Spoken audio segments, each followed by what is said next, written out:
Welcome back, hockey fans, to the holiday edition, episode 93 of Royally Quacked. How's it going, Cody? I'm doing good. How are you doing, Dad? Yeah, I'm hanging in there. Yeah. Yeah. Busy. Yeah.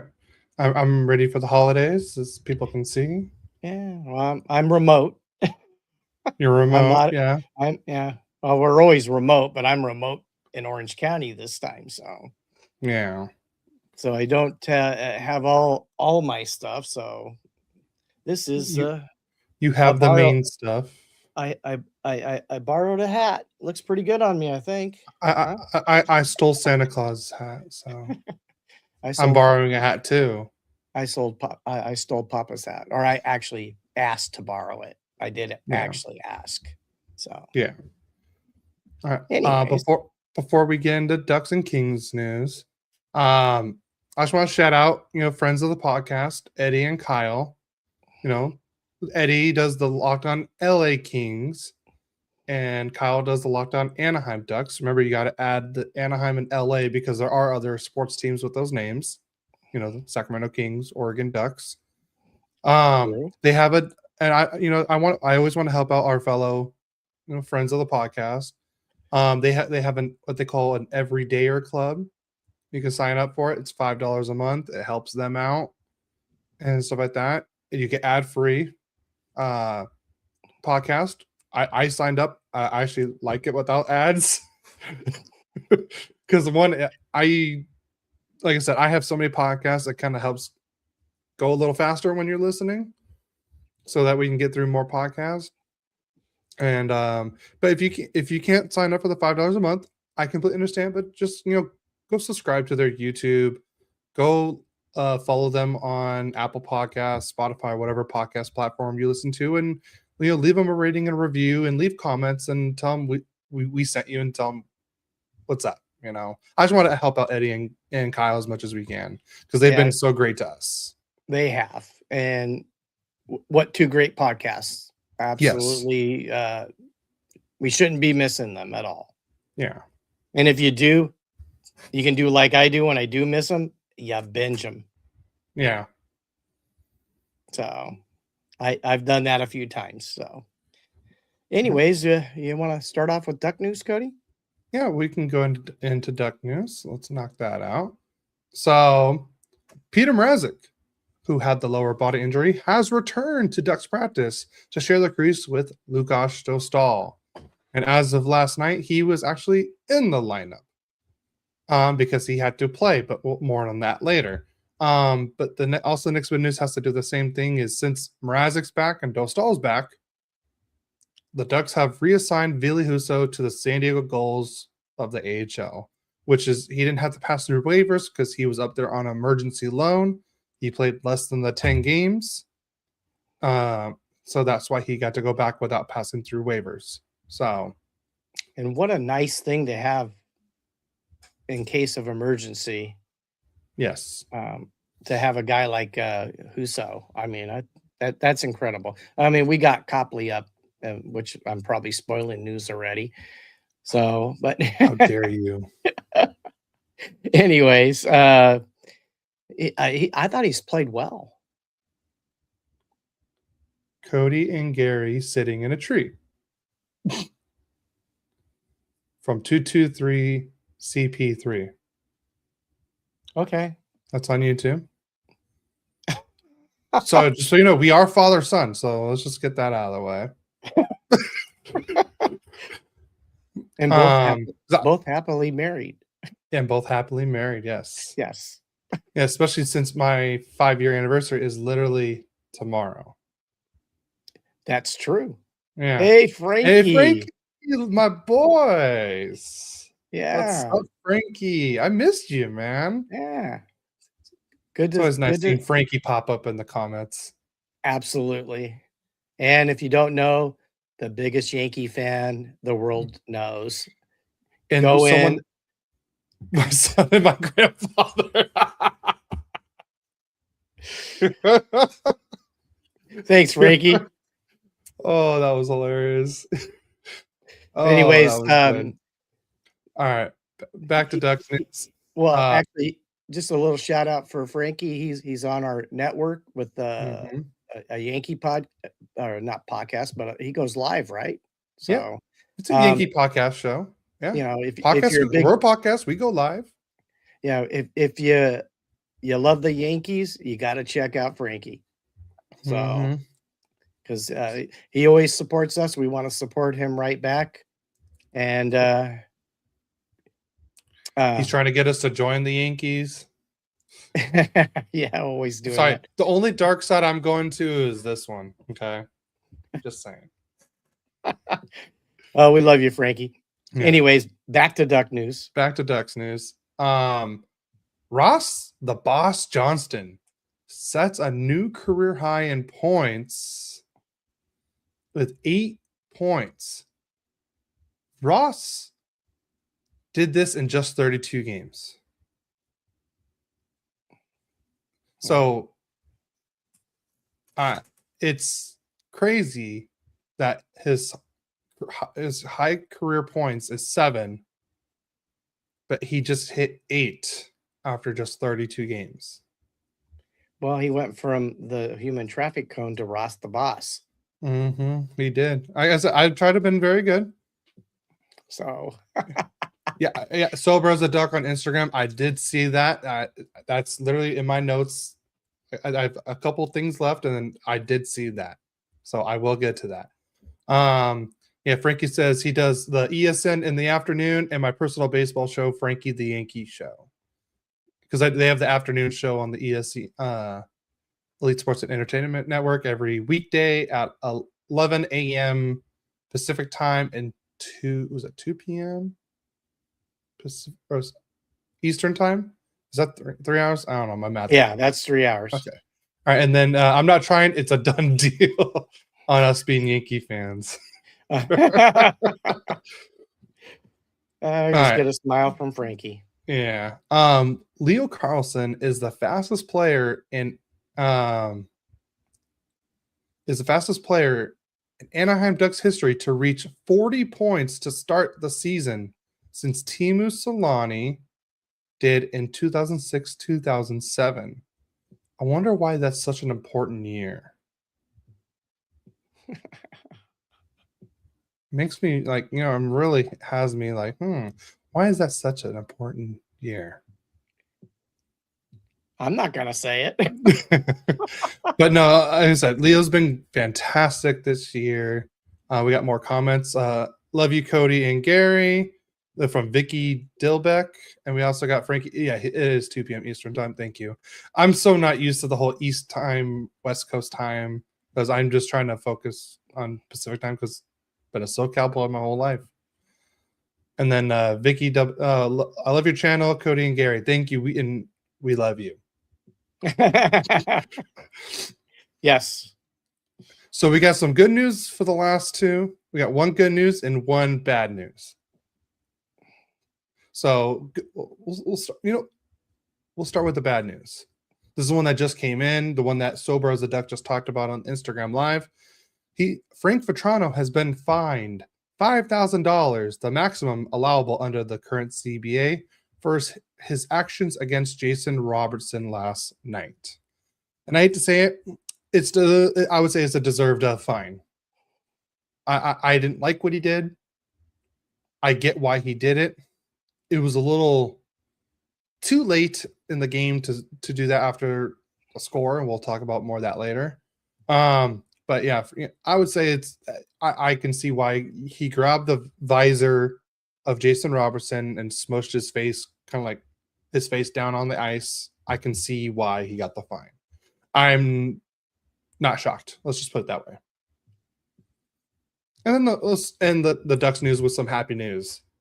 I want to say a huge congratulations to Anaheim's own Steve Carroll for calling his 2000th game for the Anaheim Ducks. He did that on Tuesday when the Ducks played at Columbus Blue Jackets. So congratulations to Steve Carroll. I've been listening to you for years. Let's just put it that way. It's been amazing listening to you. You're part of So many happy memories. Oh, there you go. Now you got your Santa Claus hat. I'm gonna go sparkly. You're gonna go sparkling. Yeah, Yeah, you do have a sparkling attitude. So personality. There you go. there we go. Yeah. Thank Grandma for that. Hey, thank you, Grandma. I don't know what's shinier, your head or the hat. I'm not sure either. Ooh, it's look at that. Ooh, sparkly. Yeah. But yeah, so I want to say congratulations to Steve Carroll. Like I said, I know he was part of the when Mom had her mops. Is that what it's called? Mops? Yeah. Her meetings out, and it was during the Ducks playoff run in 03. And I knew to keep me happy, I had the radio listening to the games. I was listening to him for the Stanley Cup run when we won. The comeback on Catella, even that one game where you and I were driving home from Huntington Beach that one day. Remember that when they were playing the Dallas Stars? You went into AM/PM, and I'm like, I'm not leaving. I'm staying in this car. I'm listening to the game, and I'm literally going quack, quack, quack, quack. And I remember when they scored, when I want to say is Devontae Smith-Pelly. It was Devontae Smith-Pelly. I remember that. Yeah, he scored the tying goal, and you just looked up, and you just see me going, and you just see the truck shaking because I was so excited. That's when we had the F-150. Yeah, I remember that. Yeah, that was fun. Yes, so I wanted to finish on some happy news on that. So congratulations to Steve Carroll on that, and I hope you call many, many more. I'm sure he will. Yeah. So on to Kings news. Well, I'm going to talk about the prospects in just a minute. So I'm going to bypass the prospects. And I want to talk. Darcy Kuemper has been placed on IR as of Tuesday, December 16th. Phoenix Copley has been recalled under emergency basis, and Kuemper is required to miss at least 7 days. Hopefully it's not longer than that, because he definitely makes us better. So we need him to come back. The other news is, maybe a turn of what the Kings are going to do. The Kings have sent Phil Danault to the Montreal Canadiens in exchange for a second-round pick, which I do believe is the Columbus Blue Jackets. I think it's the 32nd pick, which is that's a good draft pick. It's probably a 32nd pick is first round. What was it? Is it? Yeah, because there's 32 teams. Yeah, maybe it's close. It's because they're in last place, I think, in the East. Columbus is? I thought that's what they said. Here, I will give more on that. Yeah. Well, anyways, going beyond that, we're going to talk about prospects, because we got to have some good news, because it's been a rough season, has it not, Kings fans? Very rough season. I see the Danault is getting rid of some salary. Maybe there's going to be a trade at the trade deadline. Maybe we're going to pick up somebody who can score a goal. But let's go to our prospects, and we're going to start off in the OHL. And Henry Brustevich, he has 10 goals, 8 assists in 26 games for the London Knights. Then Jan Jovan has 7 goals and 10 assists in 29 games for the Sudbury Wolves. Then I think probably the top prospect right now in the Kings, maybe even more than Liam Greentree, Carter George, has a 3.12 goals against average and .899 save percentage through 22 games for the Owen Sound Attack. And unfortunately, Owen Sound isn't a very strong team. So his numbers are based off he's getting hammered with the puck. Then Jimmy Labardi has 20 goals and 16 assists in 31 games for the Flint Firebirds. And he was a draft pick, I think, last season. So he's showing up. Then Jared Woolley has 6 goals and 14 assists in 13 games, also for the London Knights. And he so happens to be Brustevich's partner. Their line are defensive pairs together for the London Knights. Then our other superstar prospect, Liam Greentree. He has 16 goals, 16 assists in 23 games for the Windsor Spitfires. And, he had a really strong season last year, but they had a dynamite team last year. So he had I want to say 140 points or something like that. Or was it 119 points? He had 69 goals last year. But they're not quite as good this year. That doesn't have anything based on his play. It's just the overall play of the team. Now let's go to the WHL. And Will Sharp has 2 goals and 12 assists for the Kelowna Rockets. Kelowna Rockets. Then we're going to move to the NCAA. Ryan Conley. It's Conley. It's not Conley. Oh, the way you have it spelled here. I spelled it wrong. Okay. 6 goals, 5 assists in 16 games, playing for Boston College, who is a perennial powerhouse in hockey, NCAA hockey. Christian Epperson has 5 goals and 3 assists for University of Denver, another powerhouse. And then Caden, man, my spelling was terrible this week. I was like, Caden Harrington had 1 goal and 4 assists in 15 games for the University of Vermont. And Brendan McMorrow has 2 goals and 5 assists in 17 games, also for the University of Denver. And I think he's got a really good chance of being on the World Junior team. He's that young. Then James Reeder, 4 goals, 19 assists in 19 games for the University of Denver. Also, God, we have a lot of guys on University of Denver. Then NCAA champion, last year's champion, Hampton Slukinski, has a 2.83 goals against average and a 0.887% save percentage, 1 shutout, 2 assists, and 10 wins in 16 games for Western Michigan. And you had to throw this one in. So it was the last part of King's News. So I was listening to all the King's men yesterday. And Jesse had Adrian Kempe on as a guest. And normally I wouldn't throw something like this in, but I thought it was pretty clever. And it kind of has to do with something that I kind of dealt with growing up a little bit. So I want you to guess, why does Adrian Kempe wear the number 9?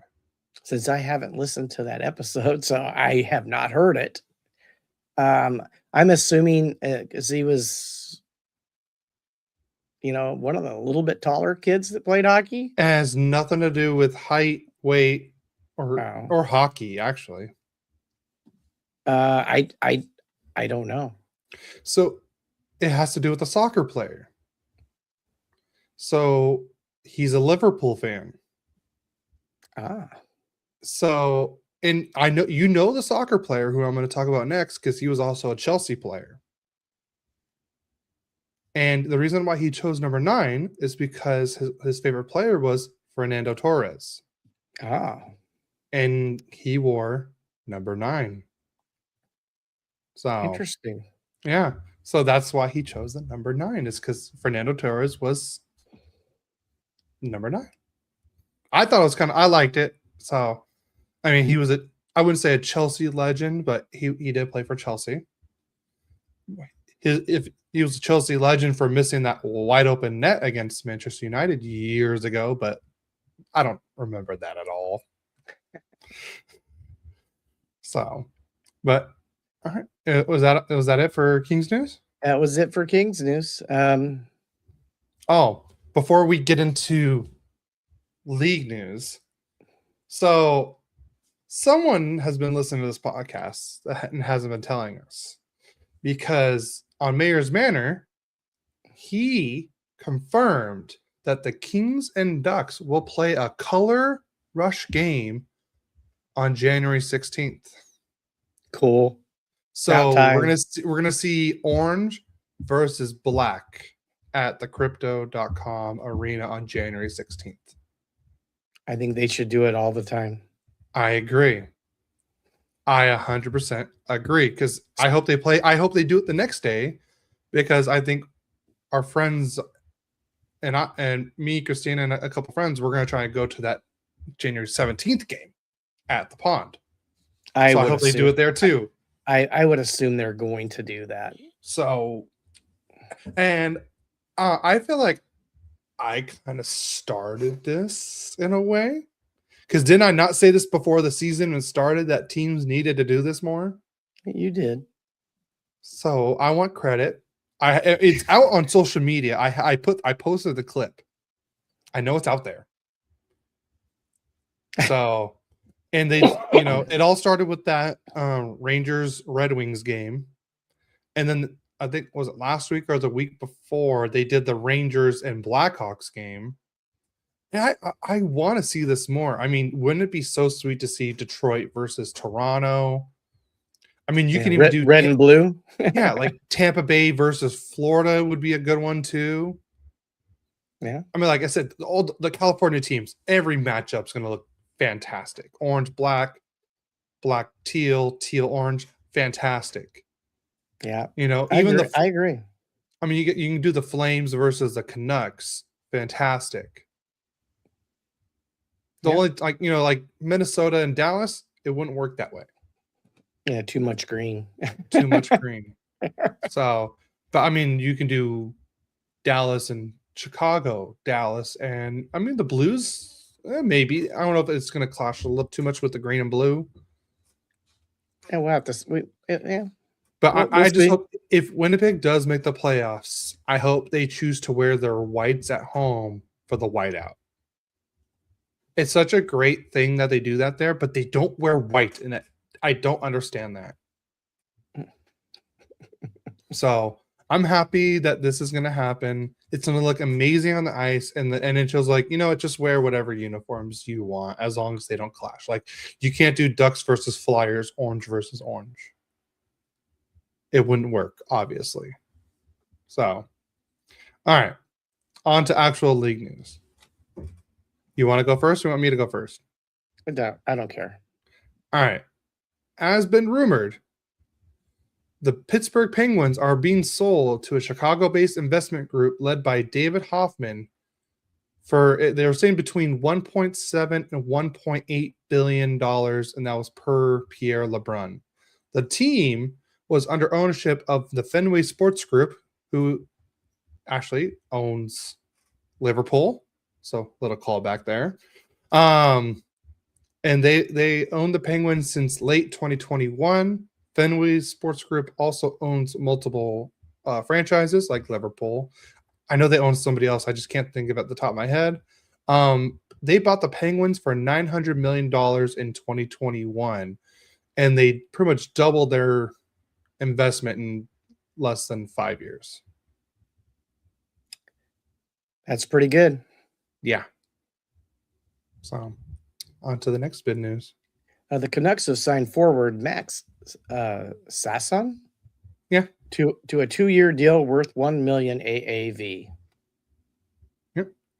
The Philadelphia Flyers have announced Tyson Forrester underwent successful arm surgery on Monday and is expected to be out for 5 months. Wow. So Nick Saban and Joe Agresti have joined the Preds ownership group via Dream Sports Ventures LLC with a minority stake in the franchise. Nick Saban is a Predator. A Nashville Predator. Okay, let's put it out there. Yeah, I did mess with one of my buddies at work because he's a big football person. And I just texted him, and all I said was, Nick Saban is a Predator. And he's like, what? And I was like, yeah, he's a Predator. And then he's like, I haven't seen anything. And then I sent him the picture of the Nashville Predators Instagram page and announcing it. So I thought it was a little fun to have. Next bit of news is the Sabres defenseman Connor Timmins has a broken leg and is out 6 to 8 weeks. And we do have another trade. The Kraken have traded forward Mason Marchment, who they got him from Dallas at the end of last year, right? Before the season. In the offseason. Yeah, in the offseason. Yeah. They traded him to the Blue Jackets for a second-round pick and a fourth-round pick.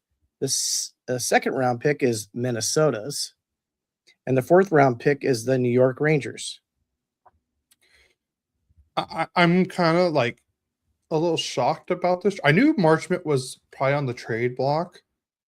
I didn't think Columbus was the team that he was going to go back to, or I mean, going to go to. But so if you guys don't know, there is a thing what they call there's a roster freeze at this point. So no players can be traded, signed, loaned, waived. I believe it's from, I want to say 9 o'clock Eastern, or sorry, it was 9 o'clock Pacific time last night till December 28th. So no move. I mean, deals can be made, but nothing can be finalized until December 28th. So like if GMs want to talk on Christmas Day about, hey, I'll give you this guy for this guy and 2 picks, they can talk, but no trades can be made during those times. They can't be finalized. Yes, they have to wait till the roster freeze ends on December 28th. Okay. So on to games. So by the way, the Phil Danault trade, it is the Columbus Blue Jackets pick, like we said. If the standings ended today, it would be the 40th pick. Still not bad. Still not bad. That just means I would say in that range, you're still getting like a fringe first rounder. Yeah. So yeah, I would say a good deal. We got to do a shout out here. Papa says you look great in Santa hats. Merry Christmas. Yeah, Merry Christmas. Thanks, Papa. Oh, thank you. Thanks, Grandma. Thanks, like Grandma. This one. I have a snapback one. Oh, it's cool. Yeah, this one fits good. Well, I have a big head, remember? Yeah, I remember. Yeah. Even though my hats fit you perfectly, so. Well, I don't claim to have a big head. Yeah, but you say I do. Okay. All right. Ready to get into recaps? Sure. All right, I'll start. Okay. So the Ducks played as we were streaming last week. So the Ducks were playing against the New Jersey Devils in New Jersey, and for a 9:30 a.m. Pacific Standard Time start. So here's the game. The Ducks lose this one 4-1 to the not the Blue Jackets, the New Jersey Devils. The Ducks actually got the first goal, and then they still lost. So Troy Terry got the scoring started with his 10th of the year, Leo Carlson's 23rd assist. So I was on a snapshot. And then I swear, I'm not a betting person, but what I need to start doing is start betting on former Ducks scoring against the Ducks, because I feel like I would start winning some money. Because I swear, every time the Ducks play against Stefan Noesen, he scores. So, and that was his second goal of the year. So we're tied 1-1 after one. And then Paul Cotter scores to make it 2-1 New Jersey at the 5:52 mark. Cody Glass at the 17:07 mark, or sorry, 17:04 mark with his sixth of the year. And it's 3-1 New Jersey. That was after 2 periods. And then we move into the third. And Connor Brown scores an empty net to make it 4-1. So that is it for that. Let me get to the stats. Here we go. Shots on goal, 31-22 in favor of Anaheim. Ducks sucking face-offs, 62.7 to 37.3. Power play, each team was did not score a power play goal. The Ducks were 0 for 3. New Jersey was 0 for 2. Hits, each team had 17. And this was Lucas Dostal's first game back in goal since the injury. He had 18 saves on 21 shots, and Jake Allen had 30 saves on 31 shots. Wow. Jake Allen played very well in this game. So I wish there was more from the Ducks in this game, but it just wasn't their day. So I think the early start time really ruined them. That's my excuse. Okay. So on to your game. And did you give the 3 stars or did you The care? 3 stars. There's gonna be no Ducks on it. Let me scroll down real quick. 3 stars. You had Lamico was the number 2 star, or sorry, 3 star with 2 assists. Stefan Nason was the number 2 star with the 1 goal, and Jake Allen was the number 1 star with the 1 goal against average and a 968 save percentage. Wow. Yeah. So we're going to go on to play at home against the Calgary Flames. And it started off pretty decent. Adrian Kempe got his 11th from LaFerriere, his 7th, and Edmondson his 11th on a slap shot at the 11:10 mark. And after one period, the Kings were up 1-0. But once again, in the second period, the Kings give up a short-handed goal. They score a lot, but they give up a lot. Blake Coleman got his 9th unassisted on a snapshot at the 6:41 mark. So after 2 periods, it's a 1-1 game. We go to overtime. It did not take too long, but Morgan Frost got his 8th from Huberdeau, his 10th on a tip-in at the 1:06 mark, and Calgary beats the Kings in overtime 1-0. Now we go to the stats. First of all, on the shots, we got outshot 38-22. And what I don't understand is they're like last place in the Pacific Division. I don't get that. Anyways, let's see. Here we go. That's what I want right there.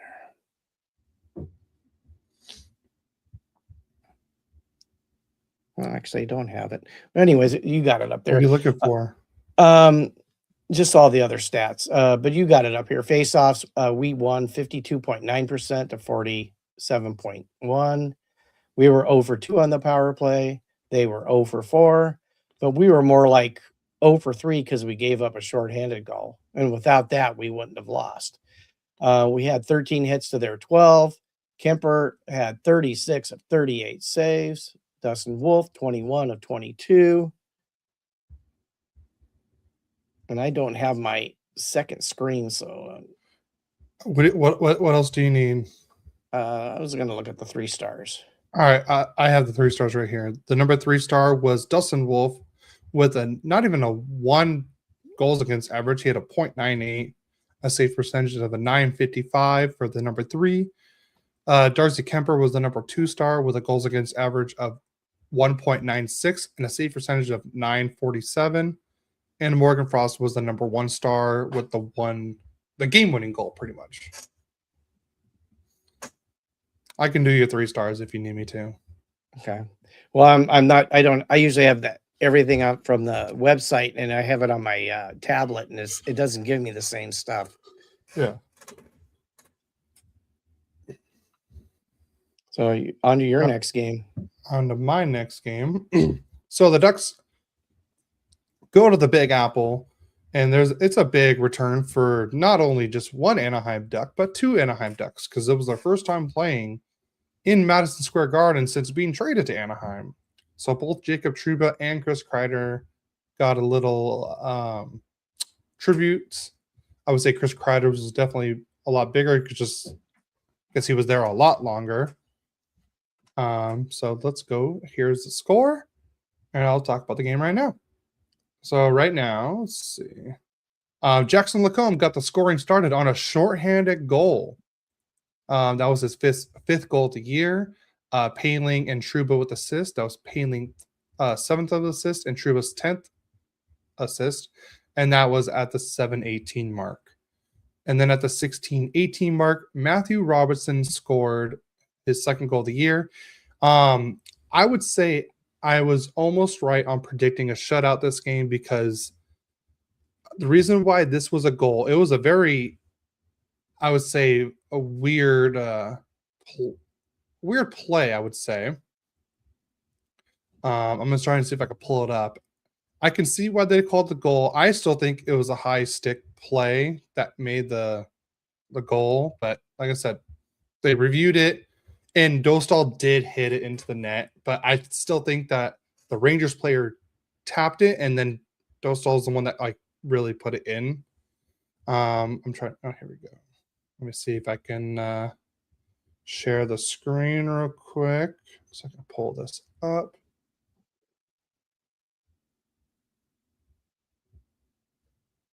There we go. Try to make it bigger for you. Oh, never mind. I guess I can't do that. Hopefully I don't have to show an ad again. Yep, and we get an ad. All right. I'll move on. I'll come back to that. That goal. Oh, they just really kicked me out of the thing. Okay. All right, here we go. All right, and then Cutter Cody on the power play gets his 17th of the year, and that was in the third period. So we had no scoring in this. Oh, no, sorry, there was no scoring in the first period, and those Jackson Lacombe and Matthew Robertson's goal was in the second. Cutter Cody's goal was to start the third on the power play. That was at the 5:51 mark. That was Seneca's 17th assist of the year and Zellweger's 9th assist of the year. But then Cutter Gauthier at the 9:38 mark gets an empty net goal to make it 3-1 Anaheim. Carlson with the assist was his 24th and Killorn's 8th assist. So it's 3-1 Anaheim. But they were wondering, Cody, but it says 4-1. Yes. Pavel Minchikov scored his third goal with 3 seconds left on Shesterkin. So Shesterkin had to go back in the net, and he scored another goal. Paling his 8th assist, Johnston's 6th assist. So that's what made it 4-1. And we'll go to the stats. The shots on goal. It was 27-26 in favor of New Jersey. Again, we suck in faceoffs. So 68.8 to New York, 31.3 to Anaheim. Or sorry, 31.2. Ducks were 1 for 3 on the power play, while New York was 0 for 4. Hits 25-20 in favor of Anaheim, and Dostal was a wall in net, as his nickname, Dostwall. He stopped 26 out of 27, and Shesterkin stopped 22 out of 25. So I'm gonna see if I can pull up that goal real quick, since I have it now. Add to stage. Oh, I got to remove this one. There we go. Let's see. So you can even see. Score! It is waved off. Oh crap! Never mind. I'm done with this. But that is it for that game. Let me do the 3 stars. Shesterkin was the number 3 star for giving up 3 goals and at an 880 save percentage, which I think that's weird. Dostal was the number 2 star with the 1 goal given up with a 963 save percentage. And then Cutter Gauthier had the 2 goals for 2 points as the number 1 star. So on to your next game. Yes, and they played in Dallas against the Dallas Stars. I think they had got the second best record in hockey, or at least they did when we were playing them. And we definitely started off really well. Second period, we got Kuzmenko on the power play, got his 5th unassisted. It was, I think, kind of a lucky goal. You know, it just kind of happened unassisted at the 11:03 mark. And so we're up 1-0. So also in the second period, Matt Duchene, who wasn't he the leading scorer for Dallas last year? Yeah, he was. And he only got his second goal from Ratnan his 30th assist. And he was hurt most of this year. Okay, so that explains it. And Wyatt Johnston got his 22nd assist, tied the game 1-1 on a snapshot. And that was how the second period ended 1-1. Third period was all stars. Oscar Bach got his second from Foxa, first. Radek Foxa. And Blackwell is fifth on a tip-in to give Dallas a 2-1 lead. Then Ratnan got his 14th from Harley his 10th on a snapshot at the 16:11 mark to make it 3-1. And Wyatt Johnston finished it off with an empty netter, his 17th from Duchene his second at the 19:28 mark. And the final score is 4-1. Funny thing is, the Kings outshot Dallas 28-26. I sometimes I just don't get how that happens. And then as far as the stats go, the faceoffs were 50-50. Kings were 1 for 3 on the power play. Stars were 0 for 2. On hits, the Kings out-hit them 30-19. It's about time. I don't think we've been hitting people enough, but it certainly didn't show up in the score for us. On saves, Kuemper got ran into by Ratnan, I believe. Yeah. And no penalty and had to leave the game. And now he's on the IR. He was 5 for 5 in saves. And then Forsberg came in and was 17 saves out of 20 shots. DeSmith looked great, saving 27 out of 28 shots for Dallas. 3 stars of the games, all Dallas. Back was the third star with a goal. Duchene was the second star with a goal and assist, and Ratnan was the first star with a goal and assist. If you think out shooting and losing 4-1, 28-26, just wait till the Ducks Dallas game. That's all I'm going to say. Just wait till that game. Okay. All right. So the Ducks finished the 5-game road trip on a back end of a back-to-back. They go from New York to Columbus, and they face off the Columbus Blue Jackets. Zach Rowinski gets the scoring started on this one.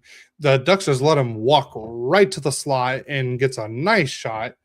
So that's his 10th of the year. So it's 1-0 Columbus after the first period.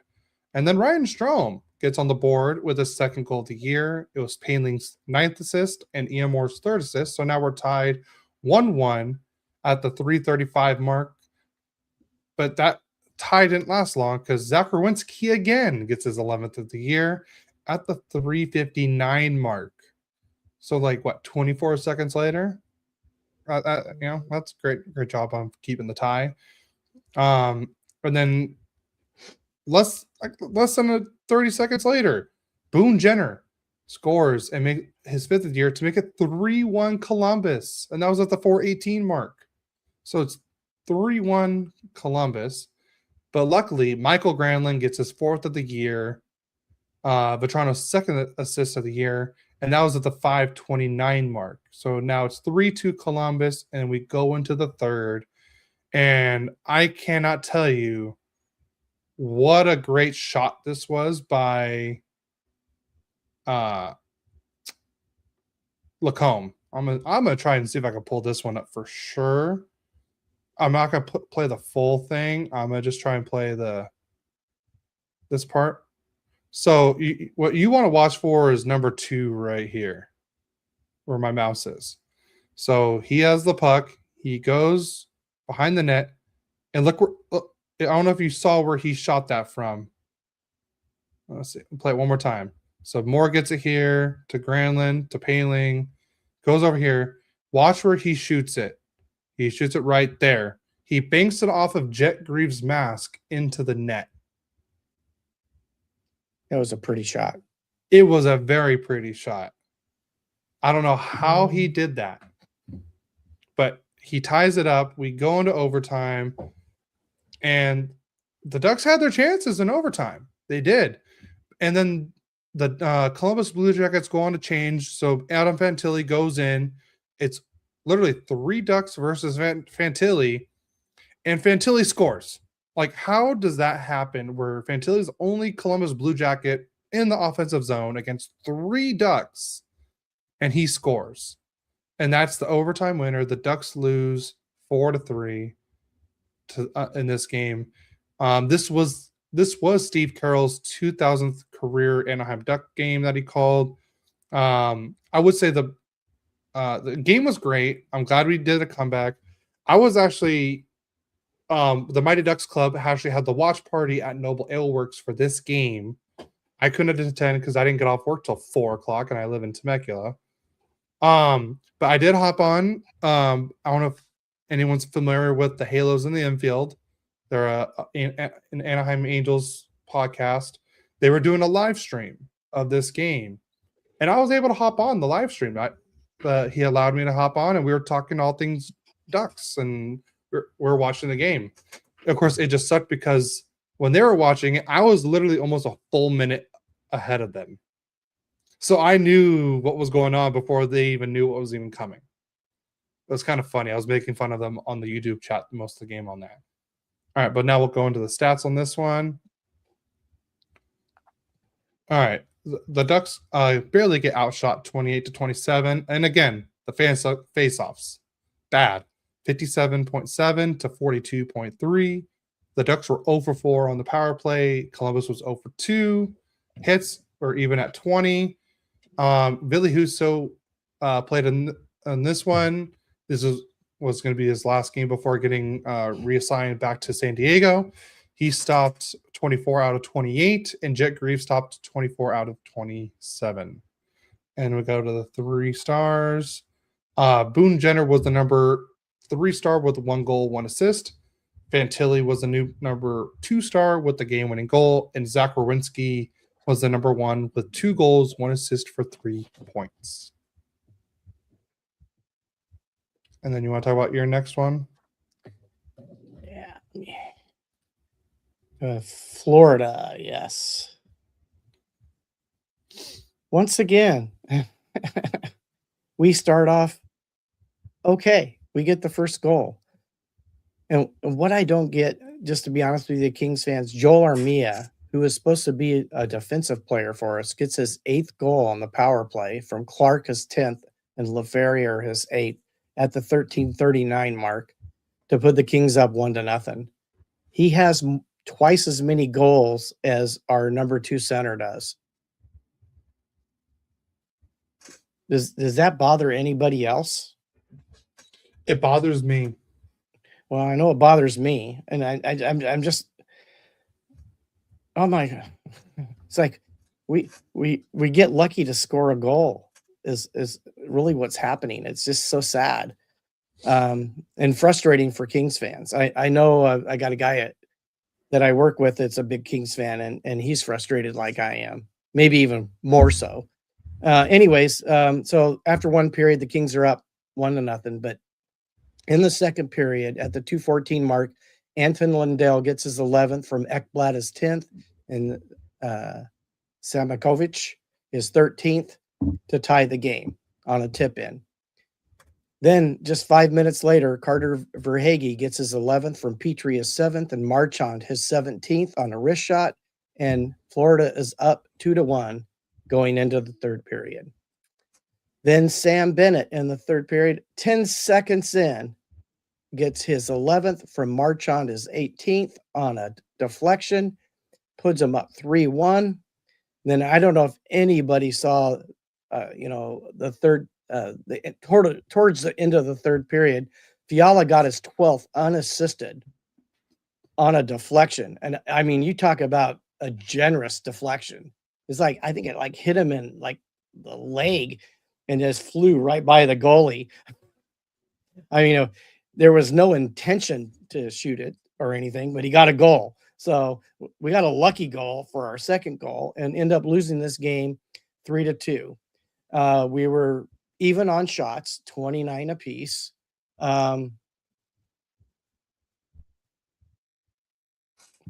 We had we won the faceoffs 53.4% to 46.6%. We were 1 for 4 on the power play, 25%. They were 1 for 4 on the power play, 25%. They out hit us 28-16. They had 21 blocks. We had 15 giveaways. We had 12. They had 11. Takeaways were even at 5. And I'm sure. Let me see. And I don't see the 3 stars of the game. Oh wait, never. They're all Panthers. Tarasov, the 3rd star with a 931 save percentage and 2.00 goals against. Marchand with 2 assists was the 2nd star, and Bennett with a goal was the 1st star of the game. And that was our 3rd game of this week. All right, so I get to talk about the best game of the week. Yay! So the Ducks come back home and they host the Dallas Stars. I'm not even going to put the graphic up yet. I'm going to wait because just wait till you hear this. All right, so in the first period, the Ducks go on the power play pretty early, but then the first almost 2 minutes of the game. But then we give up our first shorthanded goal of the year. Oscar Bach scores his 3rd goal of the year, so Dallas is up 1-0. And then just after the power play ended, Ryan Poehling scores his 2nd goal of the year to tie it up 1-1, and that was at the 3:32 mark. Gudis got his 6th assist and Johnston his 7th assist. So Johnston already has as many assists as he did career points in a season this year. And then this is where everything went downhill. At the 4:42 mark, Rupe Hintz gets his 11th of the year to make it 2-1 Dallas. And at the 12:41 mark, it's 3-1 Dallas. Sam Steele gets his 5th of the year. At the 14:19 mark, Thomas Harley gets his 2nd of the year to make it 4-1 Dallas. So it was 4-1 Dallas after the first period. I'm going to see if I can pull up the... So let's see, where is it? I know it's on here. Trying to find it. Give me 1 second. Bear with me. Let's see. Shots. Where's the shots on goal? Does it not show me the shots on goal per period like it used to? I could have swore it did before. Sorry, I'm trying to find. Give me 1 second. I could have swore it did. Oh, here we go. Dallas had 7 shots on goal in the first and 4 goals. Does that sound about right, Dad? I guess. 4 goals on 7 shots. It does happen. That was in the first period. So now we'll go to the second period. Jason Robertson on the power play gets his 21st of the year at the 11:10 mark. Oh, and by the way, I believe it was after the Sam Steele goal or the Thomas Harley one. I can't remember. They pulled Lukas Dostal. So they did. Yes, it was after the Thomas Harley goal. They pulled Dostal. So then Mrazek went in, and Mrazek just got activated off the IR. So then Jason Robertson at the 11:10 mark makes it 5-1 Dallas. And then at the 4 minutes later, at the 15:10 mark, Jason Robertson scores a goal, his 22nd of the year, 6-1 Dallas. And then Adam Ernie gets his 3rd of the year to make it 7-1 Dallas at the 18:30 mark. Okay, so it's 7-1 Dallas after 2 periods, 15 shots for Dallas. 15 shots for Dallas. Let's move to the 3rd period. At least Becca Seneca scores because he scored within just 61 seconds into the 3rd. Gets his 11th of the year. McTavish his 14th assist and Kreider's 9th assist to make it 7-2 Dallas. And then to make it 8-2 Dallas, Ilya Lyubushkin gets his 1st goal of the year. And that was just 41 seconds later after Beckett just scored. And then Michael Granlund at the 14:22 mark makes it 8-3 Dallas. And that was Granlund's 5th goal of the year, Lacomb's 15th assist, and Troy Terry's 25th assist. But here's the thing. It was almost 9 goals for Dallas. Almost 9 goals for Dallas. But one of them got called back because the puck never crossed the line. So I believe it was a Mikko Rantanen power play goal or shot. And it looked like it went in, but the puck never went in, thank God. So the Ducks lose this one 8-3. The Ducks had 25 shots. The Dallas had 25 shots. So we each had the same amount of shots, but we just got killed in goals. Face-off percentage. Here, let me put this up now, finally, since I didn't want everyone to, cry from seeing that. Face-off percentage, 53.7 to 46.3. Penalty minutes, 18-8, because Vetrano got the misconduct, which he 100% deserved. Hits, we out-hit them 22-8. 22-8. Block shots, 21-13. Dallas had 21. Not a very great game. And in the 2 games against Dallas so far, we won the first one 7-5, and we lost this one 8-3.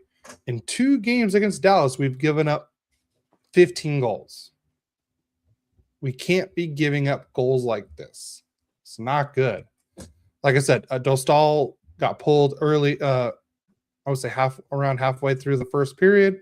He stopped 3 shots on 7 shots on goal. Mrazek finished the game. He had 14 saves on 18 shots. Casey DeSmith was great in this game. He had 22 saves on 25 shots. 3 stars of the game. You're not going to see a single Duck in this. Hiskinen had 2 assists as the number 3 star. Harley was the number 2 star with 1 goal, 1 assist for 2 points. And as many times as I heard this last night, and it was about, I would say, 8 times too many, Jason Robinson, the kid from Arcadia, California, was the number 1 star with 2 goals, 1 assist for 3 points. So that was the torture game after we lost 7-0 to Utah, and now this game, and those were both at home. And as Elliot Friedman says, if you're going to lose bad on the road. Don't do it at home. And the Ducks have done it twice at home this year. So that was our last game of the week. All right. Well, we're going into our last game, and we're playing the Tampa Bay Lightning in Tampa Bay, and they've been a pretty tough team here. They're close to the top, right? Or are they still on top? I will tell you in a second. Or maybe we knocked them out. But let's go to the scoring. Oliver Bjorkstrand got his 5th from Sorelli his 10th, and Gensel is 19th on the power play once again at the 12:54 mark on a wrist shot. And through 1 period, Tampa Bay is leading the Kings 1-0. But in the second period, Adrian Kuemper gets his 12th from Kopitar's 11th, and Corey Perry his 8th on a wrist shot to tie the game 1-1. Also in the second period, Adrian Kuemper at the 15:58 mark, unassisted, gets his 13th on a backhanded shot to put the Kings up 2-1, and that's how the game ended, with 2-1 score. We actually beat Tampa Bay in Tampa Bay. Woo. Yeah, there we go. We were outshot 32-20. We were out face off 54.7% to 45.3%. We were 0 for 1 on the power play. They were 1 for 4. Hits were 18-17 for Tampa. Block shots, that's what we did well. 22 for the Kings, only 7 for the Lightning. Giveaways, 20 for us, 9 for them. Takeaways, one good thing there, besides winning the game, was 11 for us and 2 for them. And let's go to the 3 stars of the game. Sorelli was the 3rd star with an assist. Forsberg was the second star with making 31 saves out of 32 shots, a 969 save percentage, and a 1.00 goals against average. And Adrian Kempe, obviously the number 1 star with 2 goals. And that's the games for the week. Huh? So how are we doing on our predictions? Well, you were 2-2 last week, 16-19. I was 1-for-3. I am 13-21. So don't take any betting advice from me. Yeah, definitely don't. Or me right now. Well, you're doing better than I am. For now, there's still more than half a season left. Yeah. So, all right, you ready to get into predictions? Sure. All right, so I'll start. Okay. So I'm gonna fill this out as I'm going. So the Ducks will play on another second game of a back-to-back against the Columbus Blue Jackets in the same week. I just find that crazy. That how you play a team twice in less than a week, and both times you're on the second game of a back-to-back. But I'm predicting, so the Ducks will play the Blue Jackets tonight at the Pond. I'm saying revenge game. I'm saying a 5-2 win. Dostal's going to come back strong in this game since I know he started last night, but I think since Mrazek played majority of the game, I think Dostal will get the start. So I think Dostal will come back strong.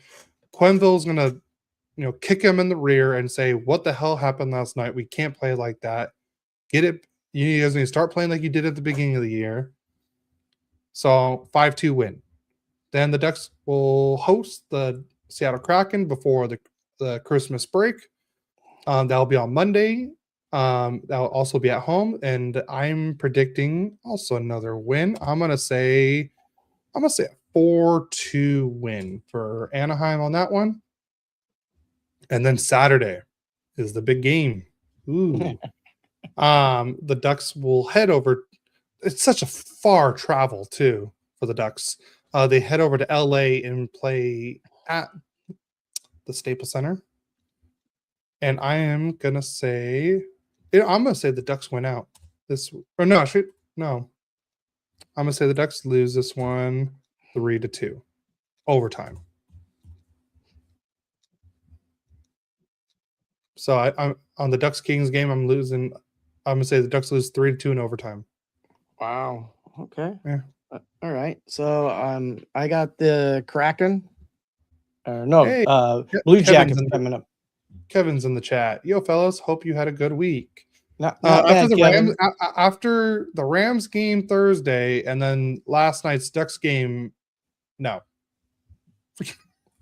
So, yeah, the Rams game was crazy. I have them playing the Blue Jackets on Monday. I have the Kings winning that game 4-3. I'm going for total hope here because it doesn't matter what I do, I seem to lose. So might as well go out trying to see if they might win a game. And then we're playing the Kraken on Tuesday, so it's a back-to-back, just like you were talking about. And I have the Kings winning that one 3-1. And then we have that Kings Ducks on Saturday. I got a 5-4 overtime game. Kings are going to win. So we both predict a win.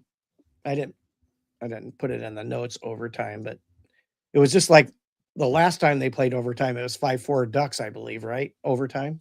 Shootout. Oh, was it? Well, it still went overtime. Yeah. Kevin, I hope you had a better week than we did. I really do. But it's a new week now. It's the weekend.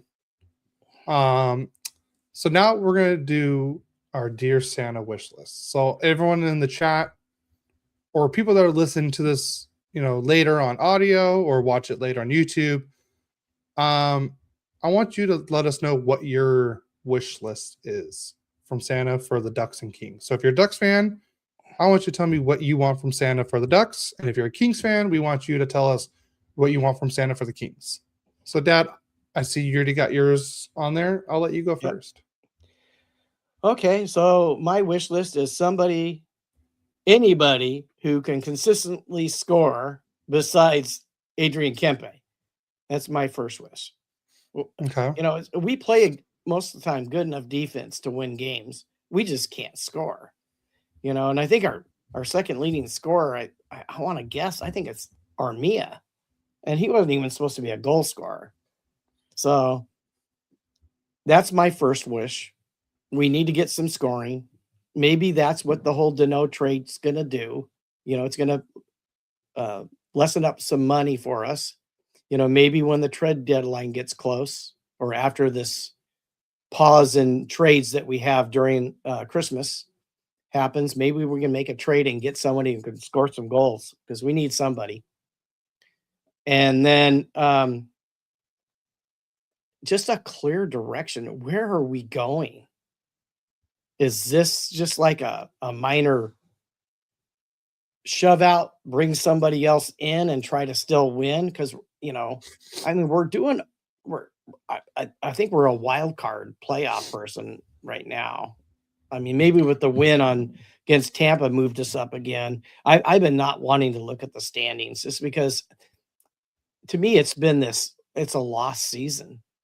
Even though we're up there with a lot of the teams, I just don't think we're playing like a team that could win a playoff game right now.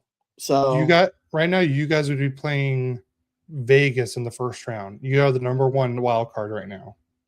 Yeah. So we're still there in the wild card. So anyways, I'd like to see something going. I see what Kevin said. Fire Hiller, have Luke step down. Thank you, Santa.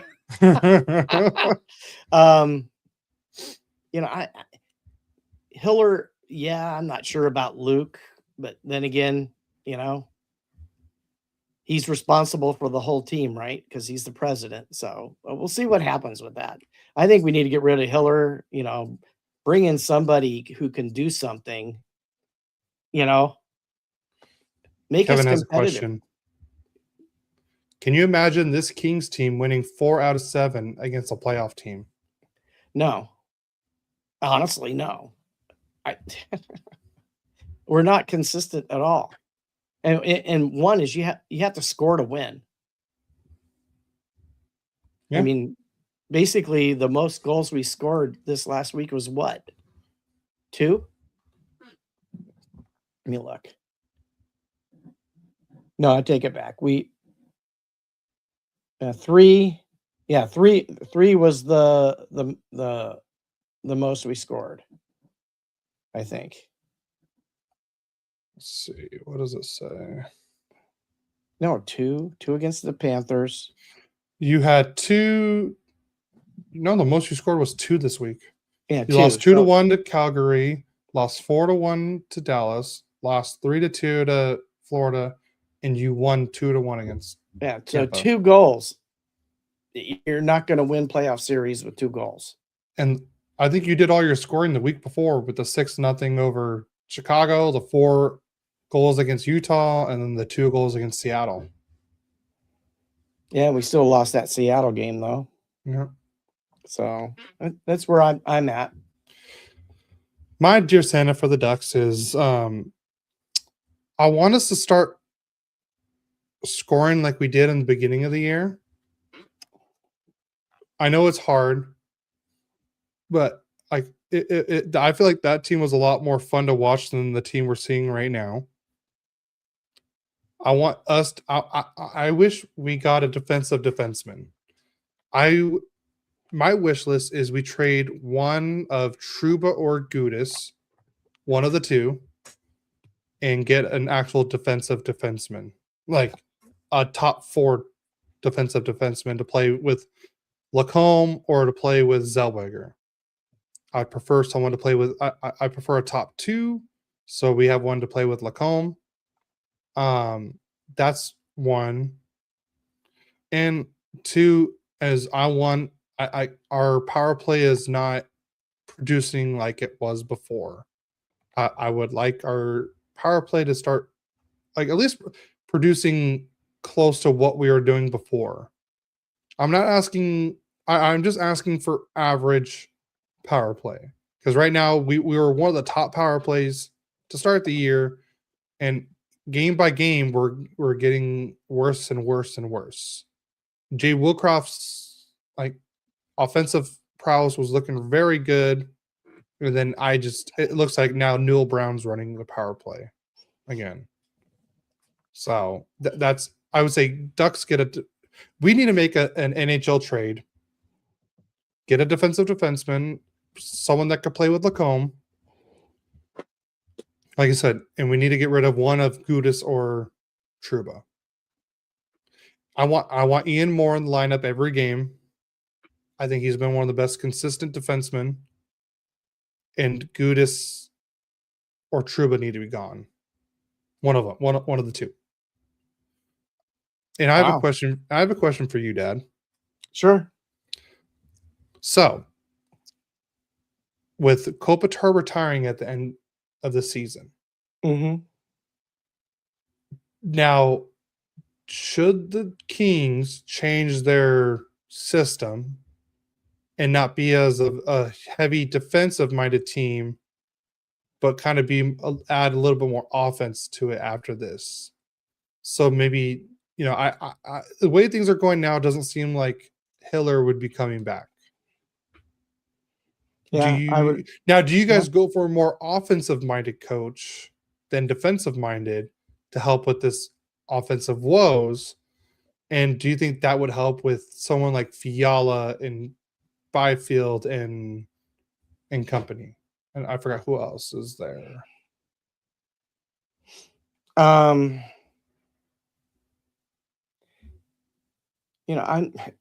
not sure how to answer that. I mean, sometimes it's just a change of how you think offensively, not that you have to give up your defensive aspect, because a lot of times your defensive play is what leads you on your offensive play. The problem is with us is that we just don't seem to do anything with it. So I'm looking here. Adrian Kempe has 30 points, 13 goals, 17 assists for 30 points. He's a +7. Yeah. Fiala, 12 goals, 11 assists for 23 points, but he's a -7. Byfield, 4 goals, 15 assists, 19 points. He's your third highest player in points. He's a +1. Kopitar, 6 and 11 for 17 points, and he's a +10.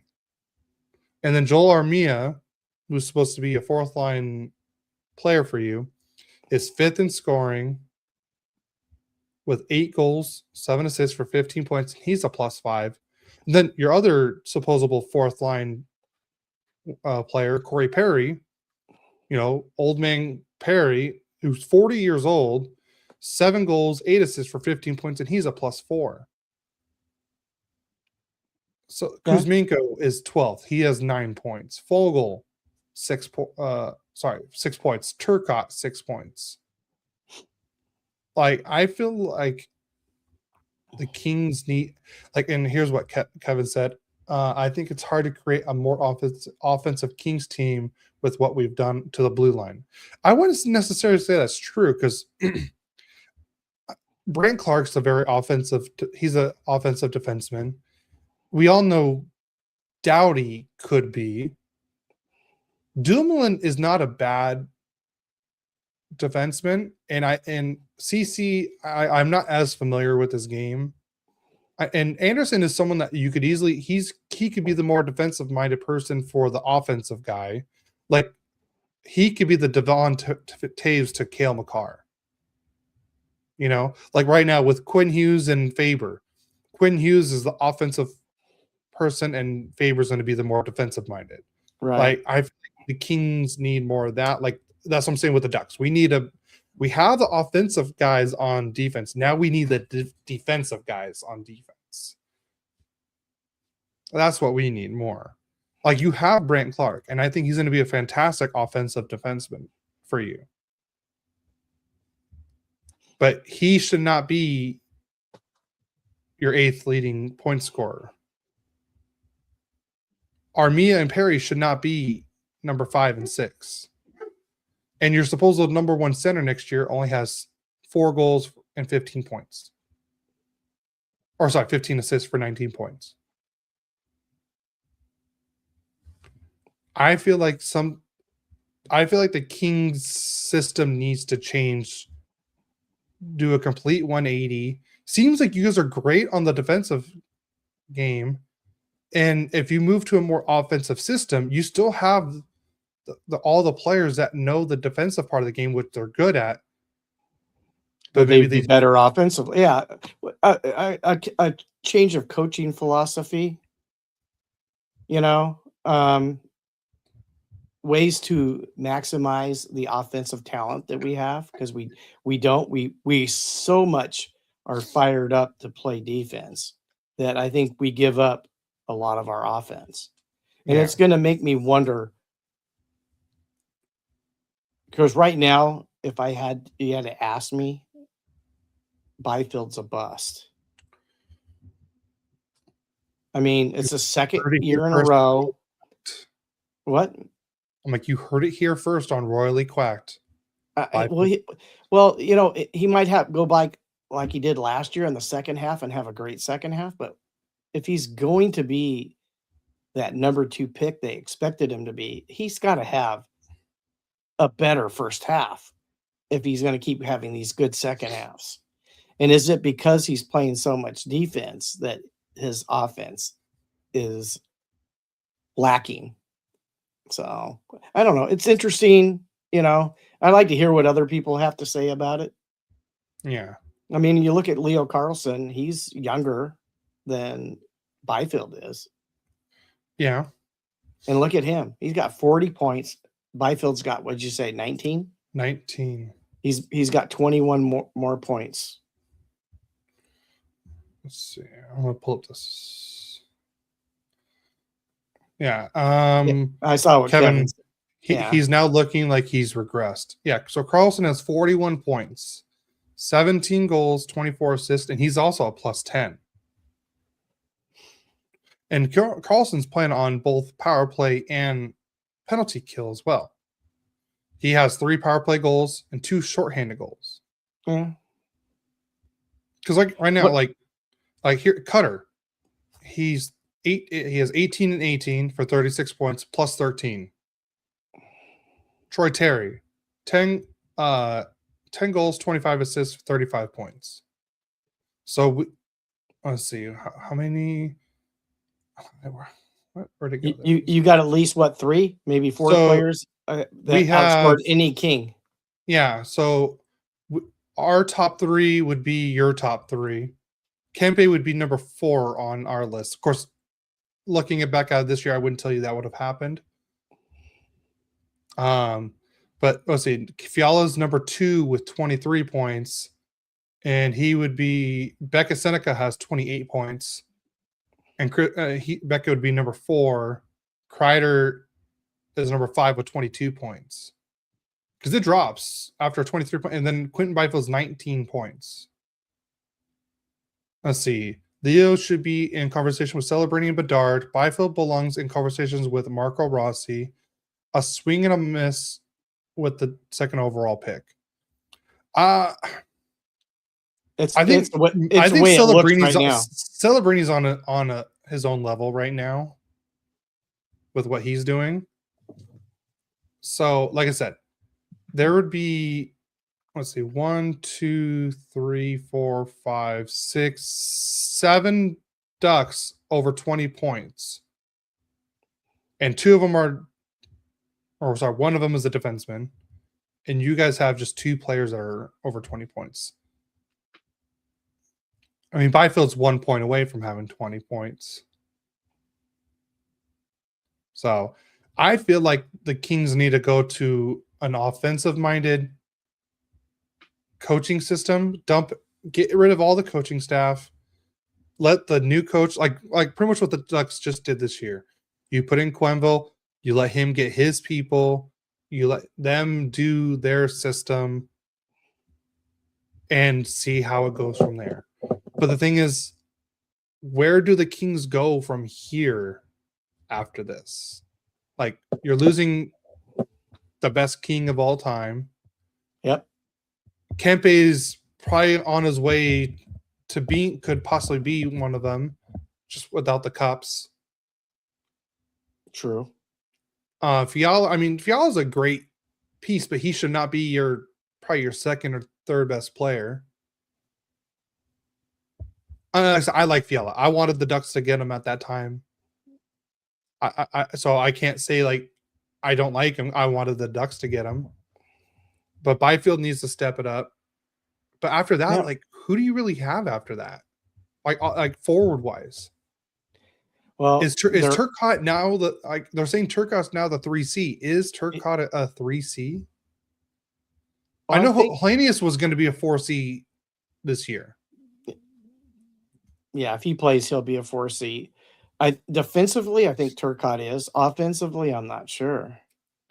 I think he has the capability of doing it, but I don't know if in the system that we play that he's going to flourish anywhere offensively. Yeah. Like what happened to Kuzmenko this year? Well, Kuzmenko, what happened to Fogle? What happened? Moore is struggling still. Danault was struggling. So you had 4 guys from last year that were Danault was probably the lowest offensive producer of those 4 last year. But all of them are way down on what they did last year. Fogle had a career year last year.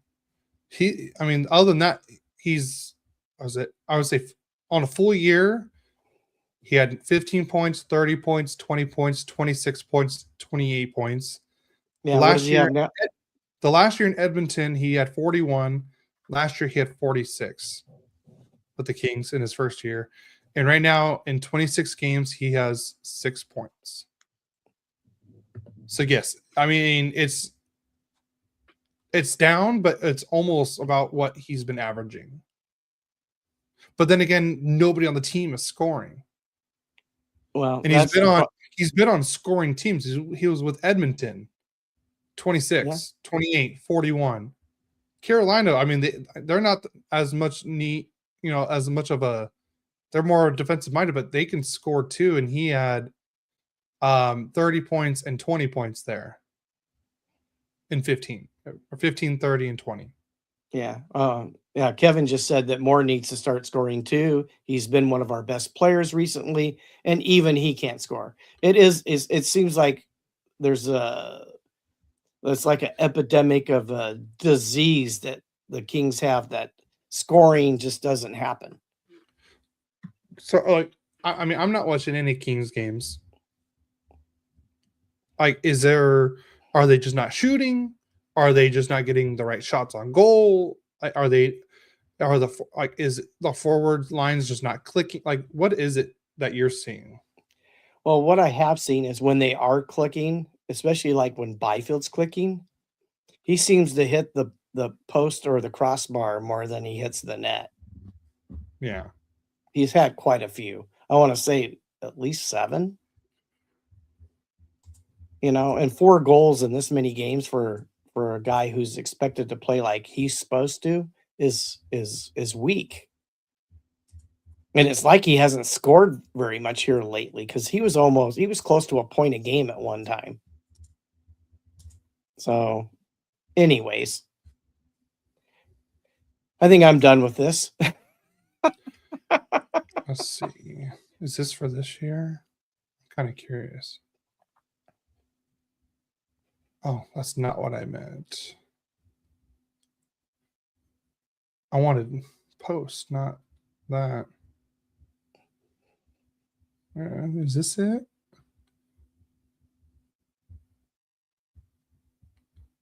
Nope, that's not even what I'm looking for either. Okay. I wanted to see who's hit the most post and crossbars this year. There's a way to do it, but I don't know how to look that up. Yeah. Well, somebody had said it was 7. I don't know. He may have hit one more in the last few games. I feel like Terry hits a post almost every game. Yeah, but he has 35 points. Yeah, but we're talking about those are. I'm talking about goal, but most of them he has 10 goals, 25 assists.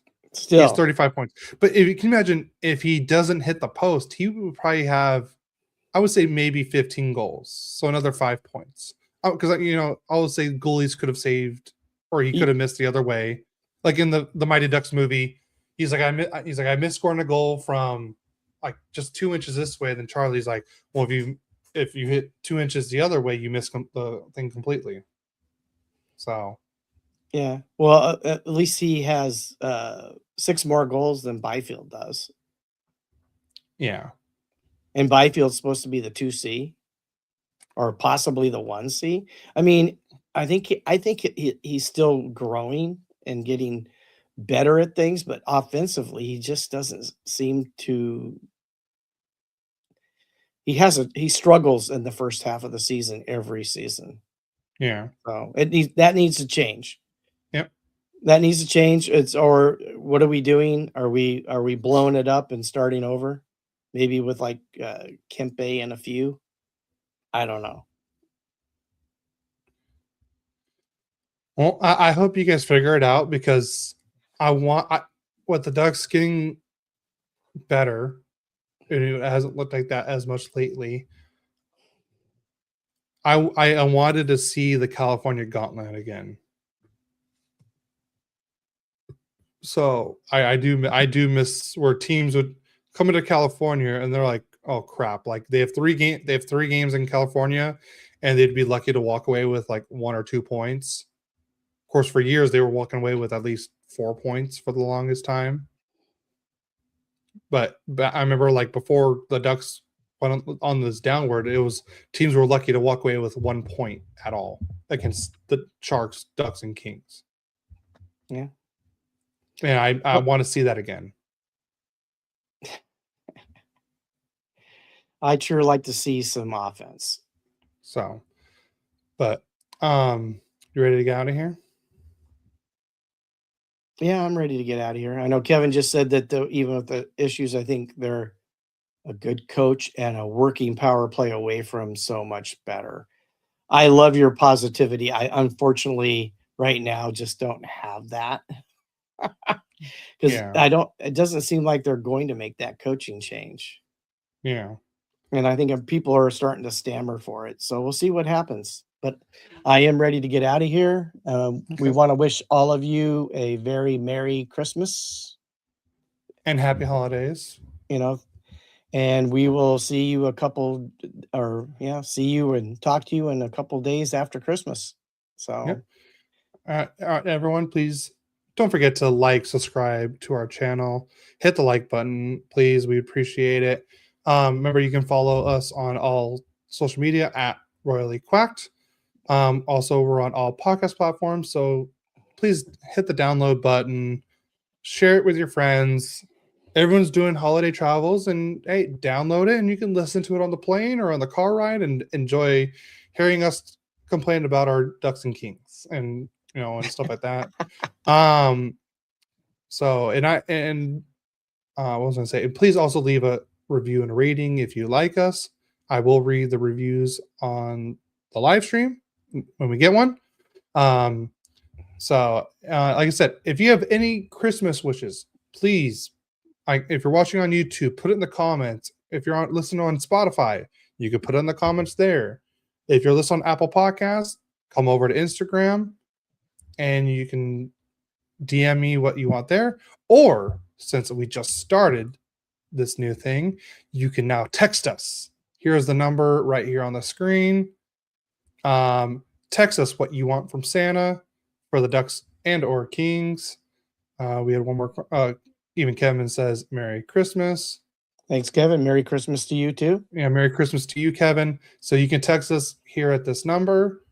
And if you have it anytime, questions, comments, hot takes, what you think the Ducks are going to do, what do you think the Kings should do, tell us your thoughts. We want to hear from you. We really do. So, and let me also add, where's the QR code? And here's if you scan the QR code right here at the top, you can find all our social media stuff and podcast stuff right there. All the links are right there in that link tree. You go and scan it, and you'll find us everywhere. I just haven't put the phone number in there yet because I just got the phone yesterday. So, but like I said, we want to hear from you guys. Let me know we want to hear what you guys think about the Ducks, and we also want to hear what you guys think about the Kings. So, and like I said, we wish all of you a very Merry Christmas and a happy holidays. And we will see you guys next week, right before New Year's. So, everyone, please travel safe. Eat as much food as you want, because that's what I'm going to be doing for Christmas and everything. Kiss your loved ones, hug everyone, because, like I said, it's the holidays. It's time for family. Yep. And real quick, I do want to wish my wife an early happy birthday. It's tomorrow, and also our happy anniversary because it's also tomorrow. So yes, we did get married on my wife's birthday. So I just want to wish my wife a happy birthday and happy early anniversary. Yeah. We'll see you guys tomorrow. And we'll see you guys tomorrow. So, all right, we'll see you guys next week on Royally Quacked. And remember, let's go Ducks. Go Kings, go. Have a Merry Christmas, everyone.